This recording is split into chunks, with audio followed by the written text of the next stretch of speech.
Нет никаких сил. Я ничего не чувствую. Меня все достало. Я больше не верю в себя. Я раздражен, вспыльчив, уязвим. Эти или похожие фразы наверняка у каждого из нас порой проносятся в мыслях и отчаянно лезут наружу. Иногда это состояние проходит, а порой кажется, что ему нет ни конца, ни края.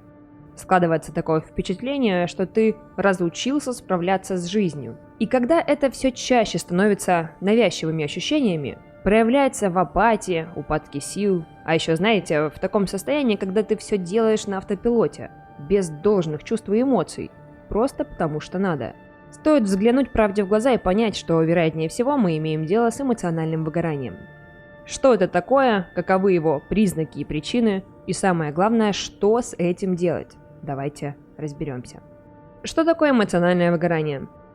Синдром эмоционального выгорания представляет собой состояние эмоционального, умственного истощения, физического утомления, возникающего в результате хронического стресса на работе или в другой сфере жизни, которое вводит организм в постоянный стресс и интенсивно выкачивает из него все силы и эмоции, оставляя негативные последствия. Это проявляется в падении продуктивности, дикой усталости с самого пробуждения, состояние, когда ты только проснулся и уже устал, в беспричинных бессонницах, повышенной подверженности к соматическим заболеваниям, употреблению алкоголя или других психоактивных веществ. Само слово «выгорание» достаточно точно описывает ситуацию, потому что человека с синдромом выгорания можно во многом сравнить с угасшей свечой.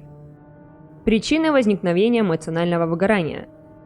Давайте поговорим про причины возникновения данного синдрома. Они могут быть как внешние, так и внутренние. Например, условия работы относятся к внешним, то есть по факту их можно поменять сравнительно быстро. Внутренние факторы – это установки, модели поведения, убеждения, которым человек руководствуется в своих решениях.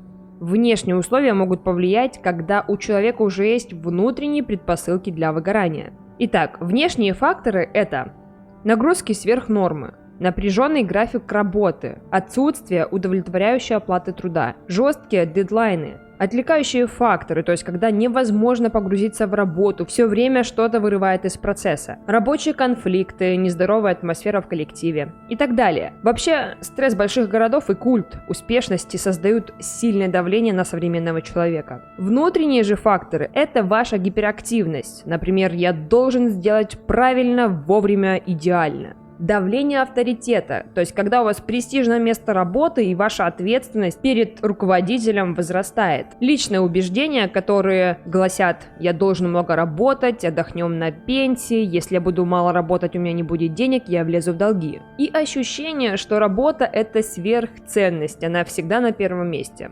Если вы узнали в этих причинах свои мысли и ощущения, наверняка у вас уже есть такие признаки эмоционального выгорания. Признаки эмоционального выгорания. Вы постоянно чувствуете себя уставшим. Становится все сложнее сконцентрироваться. Ваша продуктивность стала стремиться к нулю. Вам кажется, что ваши результаты ухудшаются. Несмотря на то, что вы все время чем-то заняты, у вас не возникает ощущения пользы от сделанного. Вы постоянно чем-то недовольны, легко раздражаетесь, хуже питаетесь, чаще употребляете алкоголь, причем это как бы бесконтрольно происходит. Вы перестаете заботиться о себе, пропадает мотивация и влечение к своим хобби. Впоследствии ухудшается здоровье, возникает чувство внутренней пустоты и тревожные мысли. Что делать, если вы столкнулись с этим состоянием? Эмоциональное выгорание. Как справиться? Для начала стоит понять, что в самом по себе выгорании нет ничего сверхплохого. Просто ваш организм бьет тревогу и сообщает, что в жизни что-то идет не так. Не стоит стараться срочно ликвидировать признаки выгорания, только чтобы продолжить дальше работать в прежнем режиме. То есть это ни к чему не приведет. Наоборот, это как бы сигнальная система вашего организма, которая говорит о необходимости изменений, корректировки ваших действий и отношения к себе. Вам может помочь забота о себе.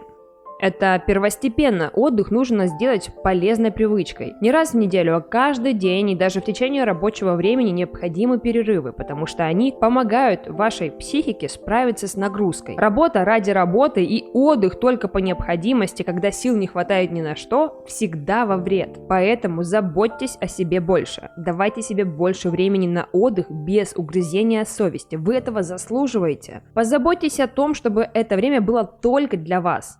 Отключите телефон и все, что может вас погрузить в работу. Отвлекайтесь. Много пользы может принести 5-минутная прогулка на природе. Пейте больше воды, постарайтесь восстановить свой сон. Верните в жизнь спорт и занятия тем, что вам раньше нравилось. Возможно, это вязание, рисование, медитация, посещение массажиста или что-то еще. Снижайте значимость событий.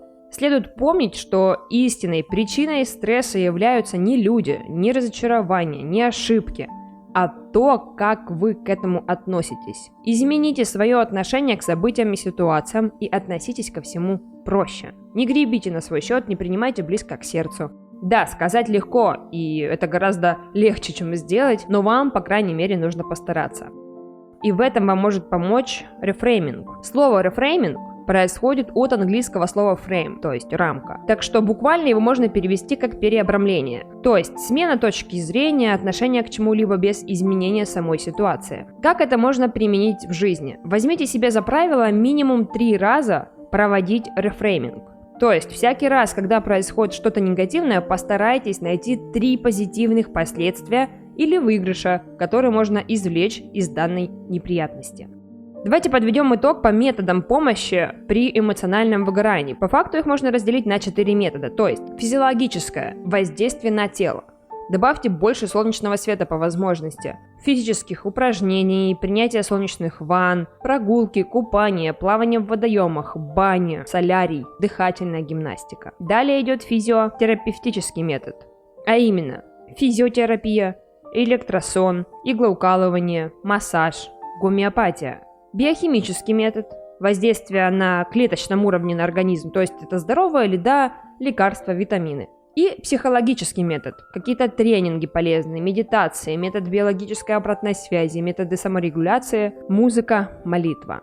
Как говорят психологи, чтобы не стать жертвой эмоционального выгорания, нужно прежде всего правильно относиться к себе. Помните, синдром эмоционального выгорания не болезнь и не приговор, это всего лишь способность вашей психики реагировать на эмоциональные перегрузки.